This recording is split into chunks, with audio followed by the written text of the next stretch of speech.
I'm very upset. Do you know why I'm very upset? It's because I didn't get to see this movie on the big screen, which it deserves to be seen on the big screen.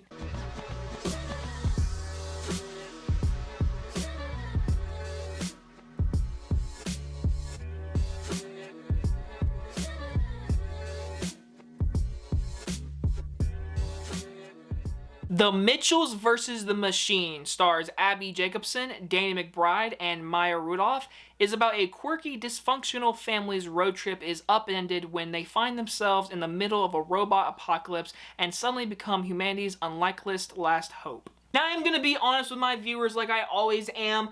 I was never going to review this movie because I think I saw the trailer months ago, the first one, and I said, okay, yeah. And if it came out of theater, I most likely would have seen it, but it came out on Netflix, so I really had no care of watching it. In all honesty, I did not care. I was like, okay, animated movie, probably good for kids, maybe. But then all of a sudden, the reviews came out, and I was like, oh, what? 97%? Wait, what? And I was like, okay. Mom, Dad, there's a movie on Netflix, let's watch it. And they were like, okay.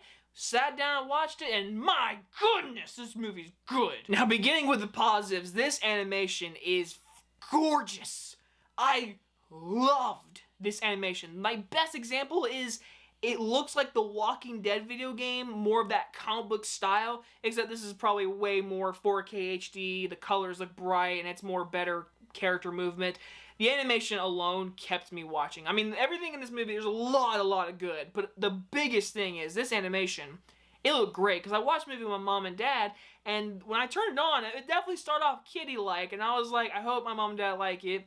But my dad, first off, said, this looks awesome. I love the animation. I was like, oh, okay. And then the movie got better with our Mitchells. These characters, I mean, talk about a roller coaster of emotions. This movie brings everything to the table, which I did not expect. This movie goes deep into family emotion, independency, and how as a person, as a young, growing in their weird-like family, but that is your family, and that lesson is taught throughout the entire movie of her going off to college, wanting to leave her family, but hey, now you gotta save the world with your weird family.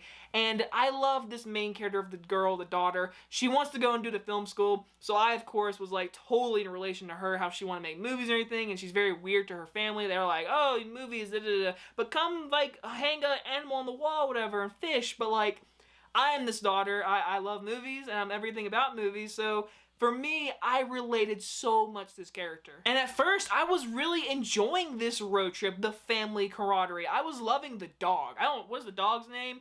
The dog is great. I think the dog stole the entire show, in my opinion, but everything was going good. Then the robot showed up, and honestly, it brought more tension, which I thought was going to ruin this movie when I was like, I like the road trip, but no. The robots, it works because it actually kind of feels apocalypse. Like, there's really good, exciting action scenes in this movie.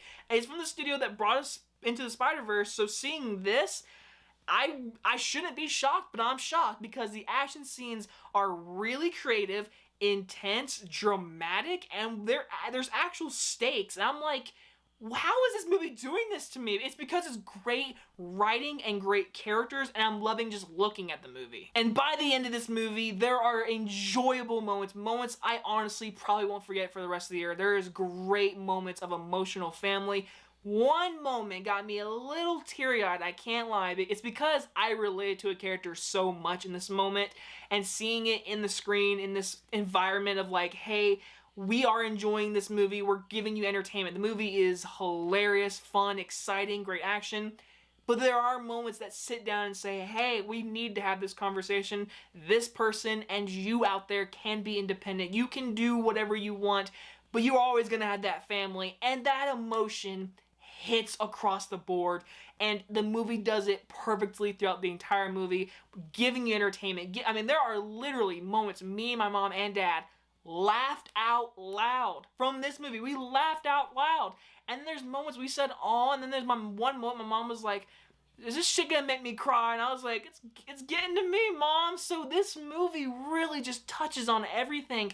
And it shocked me because I went to this movie not excited at all. I heard good things because of the Rotten Tomatoes score, but I didn't read up on anything. I just went to this movie and I got blown away from the animation. But the movie never bored me. It's an hour and 50-minute movie, which at first I was like, that's pretty long. The pacing is great. I mean, every character has their moment of hilarious moments. Like, there are great musical notes. I mean, the music in this movie. There's a song that keeps playing throughout the entire movie. It's like the kind of the drama moments. I don't know what it is, but I love it, and I just heard a little bit of it. And my God, we have Olivia Colman, a Academy Award-winning Olivia Colman, as a phone as the villain, and she's great. She has a great rage moment, and it literally killed me. It literally killed me. I was laughing so hard.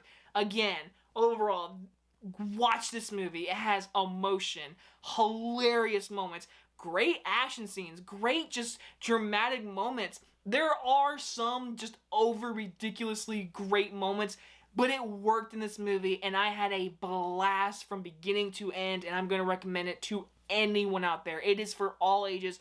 Old, young, my age, I don't care. Go and watch this movie on Netflix right now. I'm gonna give The Mitchells vs. the Machines an A. I really want to say A+, but I'm gonna stick with the A because my little issue is there are moments that are totally kiddie, but it is a kid's movie, so I really don't think I should gripe it, but there are moments where I kind of felt like, I was like, ooh, this is kind of cringy right now. I can't lie, there's moments I was like, oh, this is cringy. Besides that, watch this movie. It's honestly one of, if not the best movie of the year so far. It's great. Watch it, support it, and just love all over it, and I want a sequel. And I swear to God, I swear, if this movie does not get nominated for Best Animated Film next year, I will riot because it deserves it. Anyway, guys, if you guys enjoyed this review, and I'll see you on the next one. Bye-bye, everyone.